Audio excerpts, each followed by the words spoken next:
프란츠 카프카의 작품 변신의 주인공은 그레고르 잠자입니다. 영업사원으로 일하는 청년인데 어느 날 아침 잠에서 깨었더니 커다란 벌레로 변해 있었습니다. 출근을 할 수 없었고 이 모습을 본 엄마가 졸도를 합니다. 그리고 아버지는 지팡이를 가지고 와서 지팡이로 그레고르 잠자를 후려 갈기고 그리고 방으로 몰아넣어서 감금시키고 아버지가 던진 사과가 그레고르 잠자의 등에 꽂히면서 피가 흐르고 거기가 곪기 시작을 합니다. 그의 등에 박힌 썩은 사과와 온통 부드러운 먼지로 덮인 골문 언저리도 그는 어느덧 거의 느끼지 못했다. 시간이 흐르면서 나중에는 이제 처음에는 아팠지만 이제 통증을 느끼지 못할 정도로 골문 부위가 더 깊이 썩어 들어갑니다. 어느 아침 그는 싸늘한 시체로 변해 있었습니다. 죽은 모습을 본 아버지가 말합니다. 이제 우리는 신에게 감사할 수 있겠다. 그는 성호를 그었고 세 여자가 그를 따라 그렇게 했다. 엄마와 누나 그리고 가정부 모두가 함께 성호를 그으면서 그레고르 잠자가 죽은 것을 하나님께 감사를 드립니다. 그레고르 잠자는 왜 내가 벌레로 변하는 고난을 당하고 있는지 그 고난의 이유를 알지 못합니다. 왜 아버지에 의해서 내가 죽임을 당해야 하는지 그 고난의 이유를 알지 못합니다. 왜 식구들이 자기의 죽음을 기뻐하고 감사하는 그런 내 존재가 되었는지 그 고난의 이유를 알지 못합니다. 카프카는 이 작품을 통해서 우리의 부조리한 삶에 대해서 이야기를 하고 있습니다. 체코 출신인데요. 프라하에 가면은 박물관도 있고 카프카가 차를 마시던 그 카페도 있고 아주 예쁜 그런 도시에 이런 위치하고 있는데 그 프라하에 살면서 카프카는 우리 인간의 삶 중에서 부조리한 삶에 대해서 고민을 했습니다. 이 부조리라고 하는 말의 사전적인 의미는 도리에 어긋나거나 불합리한 일을 말합니다. 갑자기 내가 이유도 없이 벌레로 변했다. 너무나 불합리한 거죠. 그리고 이유도 알 수가 없으니까 불합리한 거죠. 실존주의 철학에서는 삶의 의미를 발견할 가능성이 없는 절망적인 한계 상황을 의미합니다. 갑자기 어느 날 벌레로 변해버린 잠자, 내가 할 수 있는 것이 아무것도 없습니다. 그리고 내가 다시 인간으로 돌아온다라고 하는 가능성은 없습니다. 절망적인 한계 상황을 살아가고 있는 거죠. 카프카는 오늘날 우리들의 삶이 이러한 삶이라고 이야기를 하고 있는 거죠. 왜 오늘날 나에게 이러한 고난이 오는가? 왜 오늘날 나에게 이런 아픔이 오는가? 왜 오늘날 나에게 이러한 절망이 오는가? 그 이유를 알 때도 있지만 알 수 없는 고난과 절망도 너무나 많기 때문에 카프카는 이거를 부조리라고 표현을 하면서 우리들의 삶이 부조리한 삶이라고 이야기를 하고 있습니다. 오늘의 성서일과 본문에 등장하는 욥이라고 하는 사람이 바로 이해할 수 없는 고난을 당하는 사람입니다.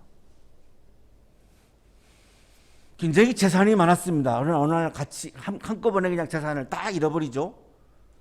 자녀가 10명이었습니다. 어느 날 10명의 자녀를 한꺼번에 잃어버립니다. 자, 그런데 그 이유를 알 수가 없습니다.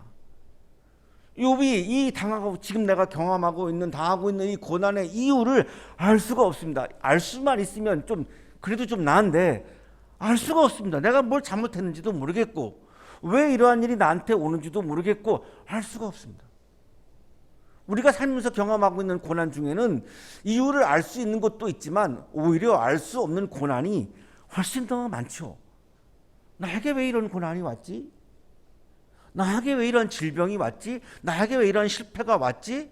나에게 왜 이런 절망이 왔지? 알 수 없는 게 훨씬 더 많습니다. 유대인들의 전통적인 지혜, 다시 말하면 모세오경에 나오고 있는 신명기 신학에 나오고 있는 이 율법을 강조하고 있는 말씀을 보면 창세기, 출애굽기, 레위기, 민수기, 신명기 전체가 계속해서 강조하는 메시지는 율법을 잘 지켜라. 그러면 성공하고 율법을 안 지키면 망한다. 이게 핵심입니다. 자, 그런데 욥은 율법을 잘 지킨 사람입니다. 역사상 어느 누구도 이 사람을 따라갈 사람이 없을 정도로 옛날이나 지금을 다 통틀어서 과연 욥만큼 율법을 잘 지킨 사람이 있을까? 없다라고 단정 지을 수 있을 만큼 율법을 잘 지킨 사람입니다. 그러면 율법서에 의하면, 율법에 나와 있는 지혜에 의하면 욥은 이런 고난을 당하면 안 되는 겁니다. 그러면 율법서의 말씀들이 의미가 없어져 버리기 때문에 이게 말이 안 되는 상황이죠. 고난을 당하면 안 됩니다. 절망적인 상황이 오면 안 됩니다. 굉장히 성공만 해야 되고 잘 살아야 되는 건죠. 자, 그런데 욥은 재산을 다 잃었습니다. 자녀 10명을 다 잃었습니다. 말이 자녀 10명을 잃었다라고 우리가 지금 이렇게 말할 수 있지만 10명 중에 1명만 자녀를 잃어도 그 아픔은 말을 할 수가 없습니다. 표현을 할 수가 없습니다. 그 부모의 마음은 찢어지는 거고 그걸 표현할 수가 없습니다. 그런데 10명을 한꺼번에 잃었다라고 하는 이 아픔은 말로 표현할 수가 없는 거죠. 자, 그런데 율법을 잘 지켰기 때문에 문제죠. 이게 불합리한 부조리입니다. 율법을 잘 지켰는데 왜 이런 고난이 오는가? 율법을 그러면 잘 지켜야 되는 의미를 찾을 수 없는 부조리입니다. 이유 없이 모든 것을 잃어버린 절망적인 한계 상황을 경험하고 있는 부조리죠. 이유가 있이 절망이 와야 되는데 이유가 없이 절망이 왔습니다. 부조리죠.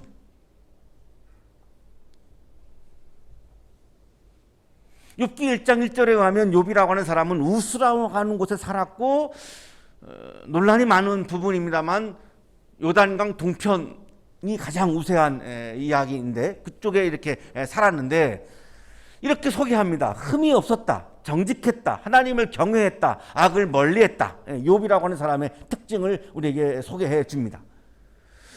흠이 없다라고 하는 말씀은 히브리어 성서에는 탐이라고 기록되어 있는데 완전한, 순결한, 건전한, 확실한 이런 의미를 가지고 있는 형용사입니다.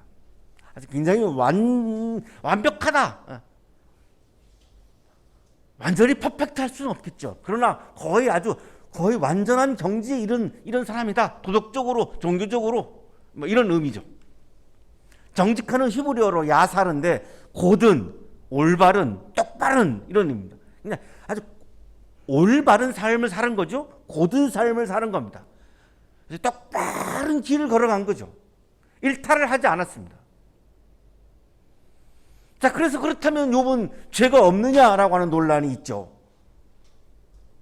이 두 형용사만 보면은 그렇게 우리가 이해할 수도 있는데 욥기 7장 21절에 분명히 이렇게 말씀합니다. 어찌하여 주님께서는 내 허물을 용서하지 않으시고 내 죄악을 용서해 주지 않으시렵니까?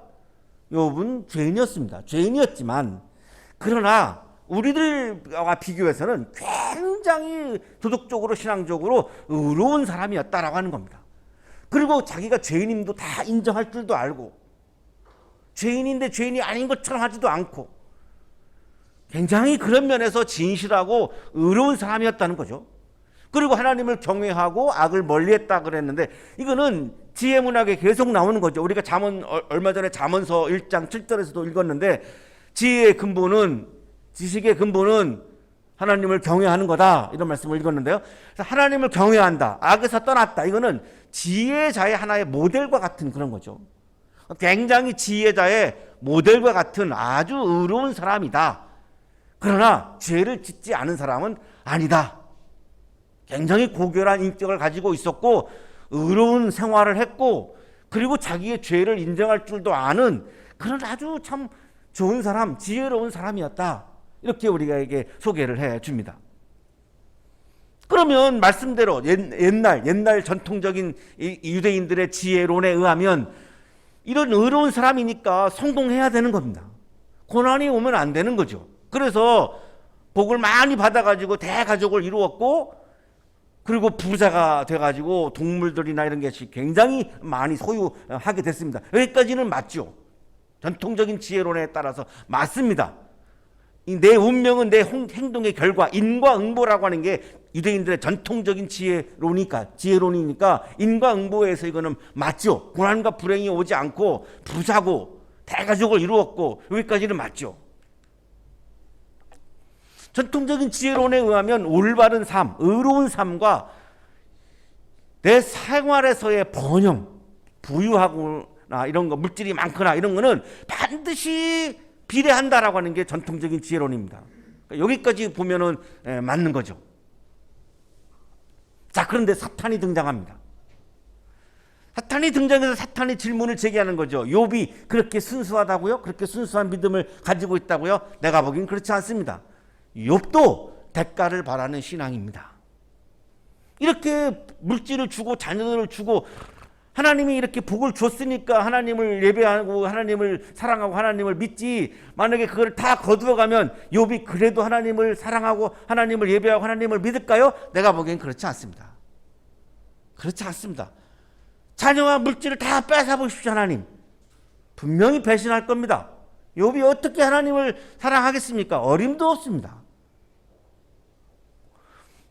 많은 사람들의 신앙은 다 이렇습니다. 사탄이 얘기가 그거죠. 많은 사람들의 신앙은 다 이렇게 대가를 바라는 신앙이지, 그냥 전적으로 하나님을 목적으로 삼으며 그냥 하나님이 좋아서 그냥 하나님을 예배하고 하나님을 사랑하는 신앙이 어디 있습니까? 없습니다. 이게 사탄의 마음이에요. 욥이 아무것도 바라는 것이 없이 하나님을 경외하겠습니까? 1장 9절에서 이렇게 사탄이 이야기하죠. 아, 하나님이 아주 마음이 불편했습니다. 하나님이 알고 있는 욥은 그런 사람이 아닙니다. 하나님이 알고 있는 욥은 정말로 온전한 믿음을 가지고 있는 사람입니다. 대가를 바라는 신앙이 아닌 거로 욥은 하나님은 알고 있습니다. 그래서 이거를 증명해 보이고 싶은 거예요. 굉장히 욥을 자랑스러워했어요, 하나님이. 그러니까 이런 자랑스러운 욥의 믿음을 사탄, 네가 이렇게 폄하해? 말도 안 돼. 이거 내가 증명해 보여야 되겠어. 이래서 첫 번째 시험을 실행합니다. 첫 번째, 스바 사람들이 와가지고 가축들을 다 빼앗아가고 종들을 다 죽입니다. 이게 다 재산이죠, 재산. 하늘에서 불이 떨어져가지고 양떼와 목동들이 다 죽습니다. 갈대아 사람들이 나타나더니 낙타태를 다 끌어가고 종들을 칼로 쳐가지고 죽입니다. 다 여기 재산을 다 잃어버리고 있는 장면이죠. 광야에서 강풍이 불어와가지고 집이 무너지는 바람에 10명의 자녀들이 같이 한 방에 있다가 그냥 한꺼번에 다 죽임을 당합니다. 사탄이 이야기하고 있는 이런 물질과 이런 자녀, 이런 것 때문에 하나님을 신앙하는 거다, 하나님을 사랑하는 거다라고 지금 사탄은 주장을 하고 있는데, 이거를 다 지금 이제 빼앗아 버렸습니다. 자, 그리고 과연 욥이 어떻게 반응할까가 굉장히 귀추가 주목되죠. 욥은 일어나 가지고 슬퍼하면서 겉옷을 찢습니다.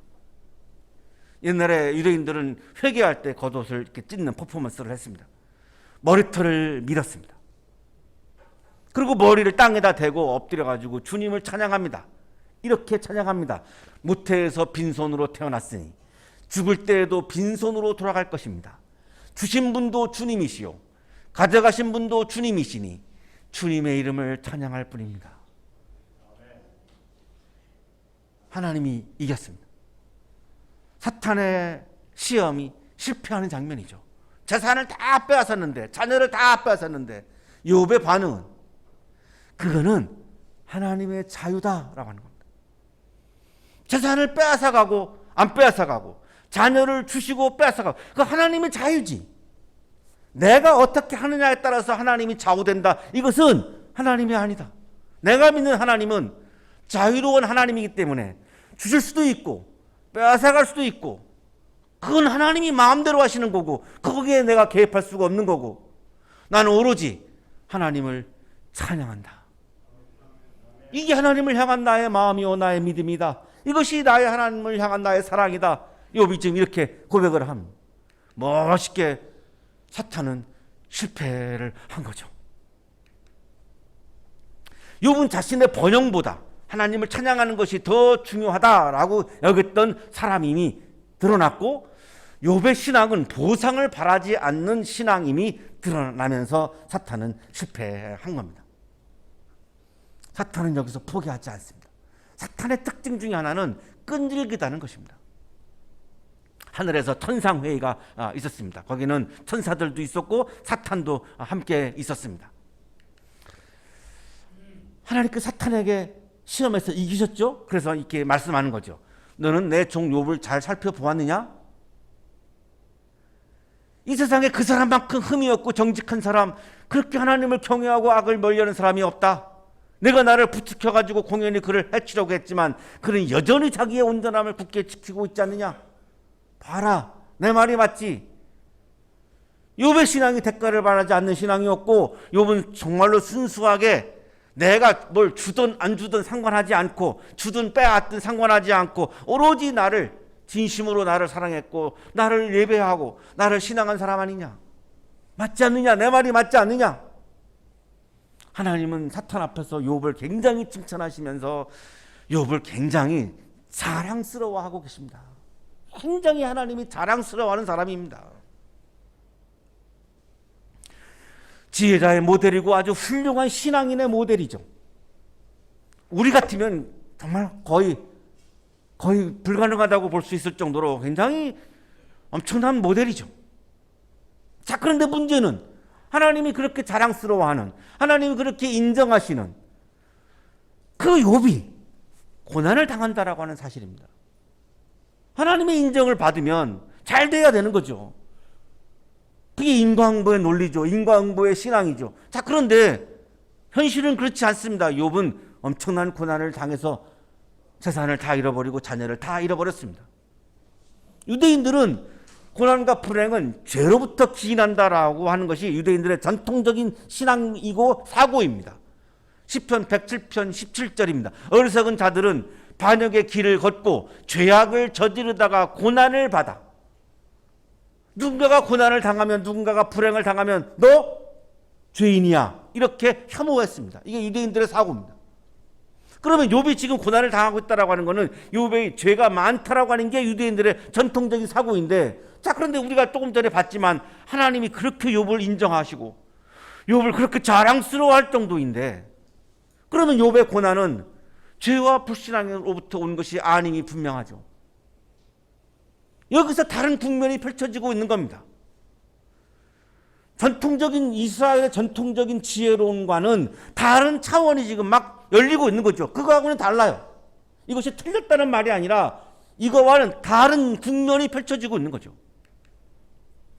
하나님의 행위가 반드시 정의에 대한 사람의 생각과 들어맞아야 한다라고 하는 이 인과응보의 사고가 깨지고 있는 거죠. 인과응보의 신앙이 깨지고 있는 거죠.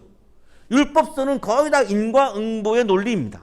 그러나 욥기는 그 인과응보의 논리를 다 깨트리고 있습니다.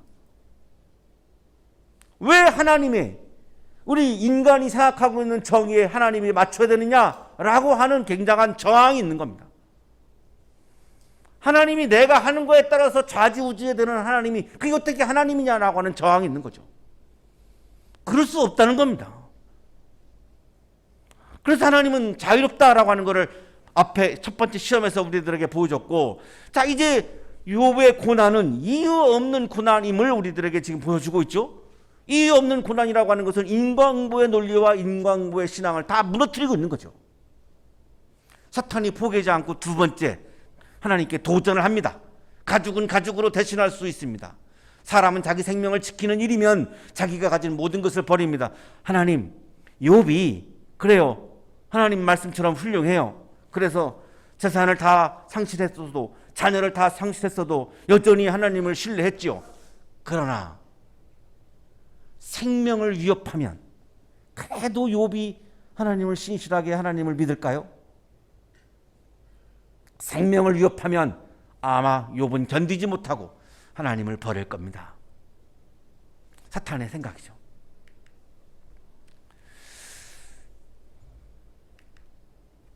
두 번째 시험에서는 욥의 생명을 위협함으로 욥이 하나님을 버리게 하려고 하는 것이 사탄의 시도이죠. 오늘날에도 우리가 자꾸만 하나님 신앙을 버리게 하려고 자꾸만 유혹하는 게 사탄입니다. 오늘날 우리도 마찬가지입니다.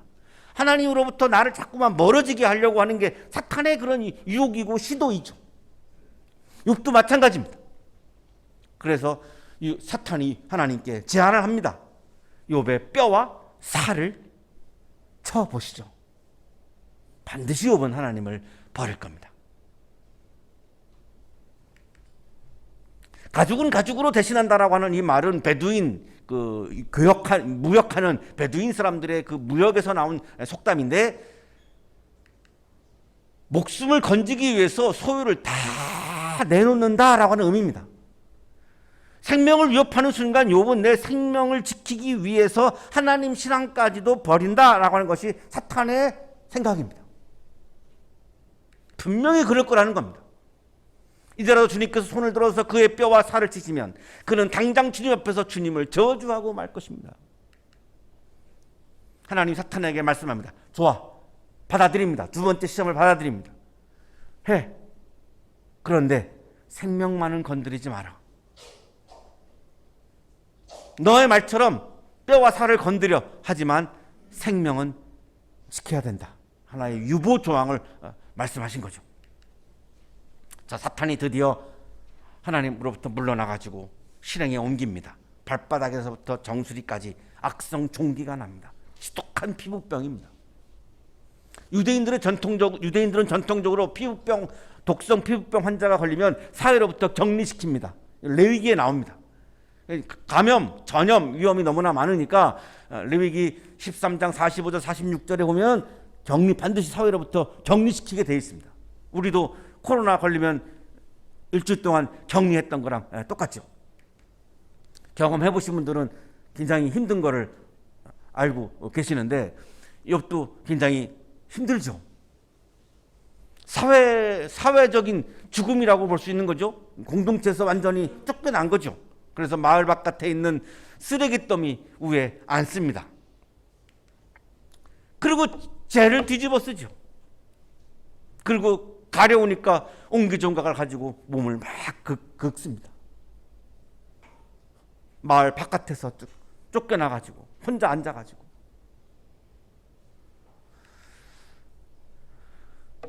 머리 위에 재를 뿌렸다, 잿더미 위에 앉아있다. 이것은 이제 고대 사회에서 극도의 슬픔을 표현하는 그런 표현이고 방식인데, 욥이 왜 하나님을 배신하지는 않지만 왜 슬퍼하지 않았겠습니까? 재산을 다 잃어버리고 자녀를 다 잃어버렸는데 극도의 슬픔 가운데 있는 거고요. 게다가 또 피부병까지 걸려가지고 지금 공동체에서 쫓겨났으니 이를 말할 수 없는 고통이죠. 문제는 부조리입니다. 이거 알 수가 없습니다. 이유를 알 수가 없습니다. 원인을 알 수 있으면, 이유를 알 수 있으면 그걸 고치면 되는데, 문제는 이유를 알 수가 없는 거죠. 옆에 있다는 아내가 안타깝죠. 남편이 그러고 있는데 얼마나 마음이 아프겠습니까? 그래서 아내가 이렇게 말하죠. 이래도 당신은 여전히 신실함을 지킬 겁니까? 차라리 하나님을 저주하고 죽는 것이 낫겠습니다.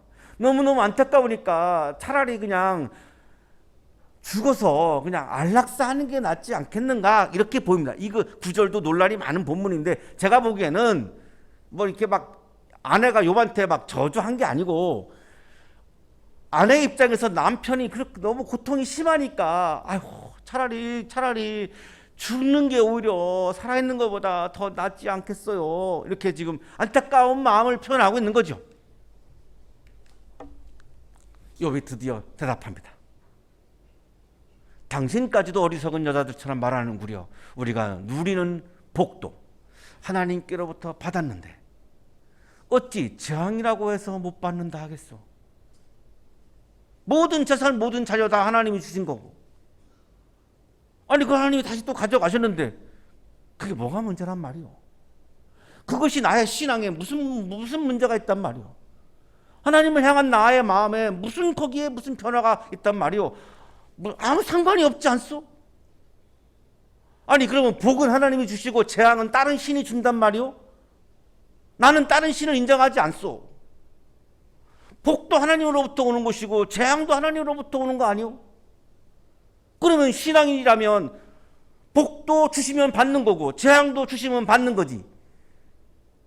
아니 얌체처럼 하나님한테 복만 싹 받고 재앙은 안 받겠다, 그럼 어떻게 얌체 같은 사람이 신앙인이라고 말할 수 있겠소?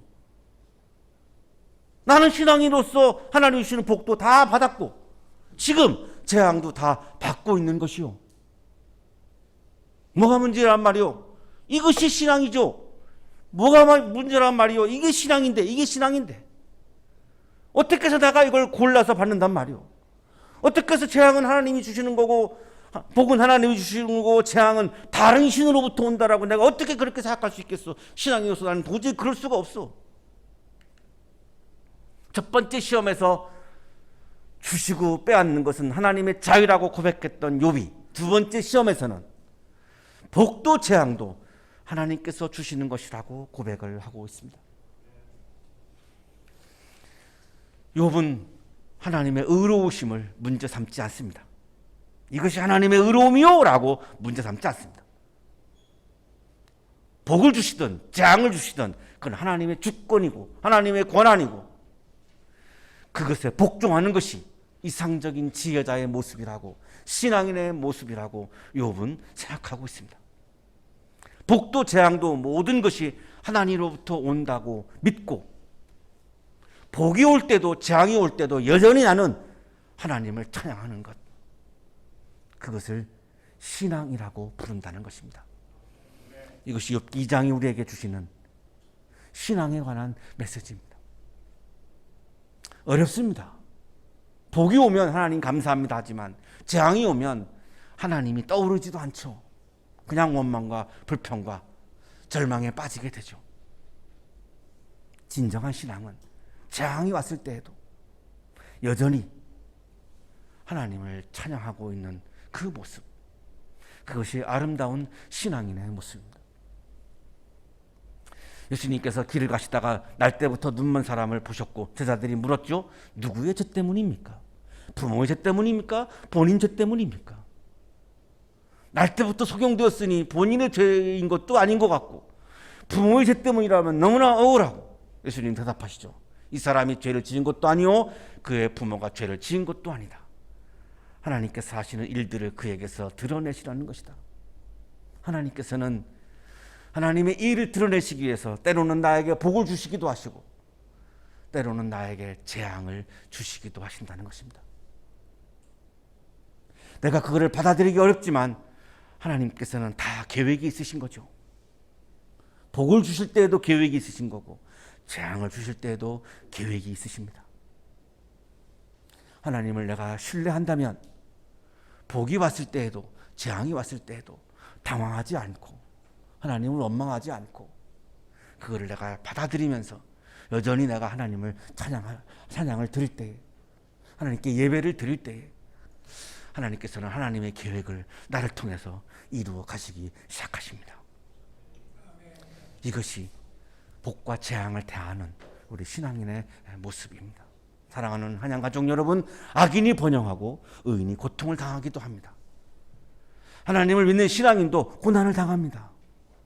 내가 아무리 열심히 신앙생활해도 고통과 고난이 다가옵니다.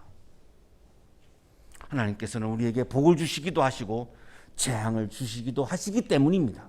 복만 주시는 것이 아니기 때문입니다.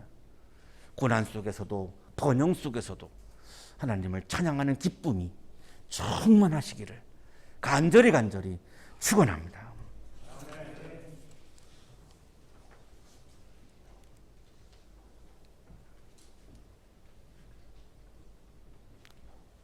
거룩하신 주님, 하나님이 복을 주셨을 때 우리는 늘 기뻐하고 감사합니다. 재앙이 왔을 때 하나님이 떠오르지 않고 당황하며 원망과 절망에 휩싸일 때가 많이 있음을 고백합니다. 거룩하신 하나님, 복과 재앙을 모두 주시는 하나님, 나의 삶을 주관하시는 하나님, 나에게 필요한 것을 때마다 주시는 하나님, 복도 주시고 때로는 재앙도 필요해서 주시는 하나님, 복을 주실 때에도 재앙을 주실 때에도 여전히 믿음의 자리에서 하나님을 찬양하고 하나님을 예배하는 믿음의 사람으로, 신앙의 사람으로, 지혜로운 사람으로 살아가게 하여 주옵소서. 예수 그리스도 이름으로 기도하옵나이다. 아멘.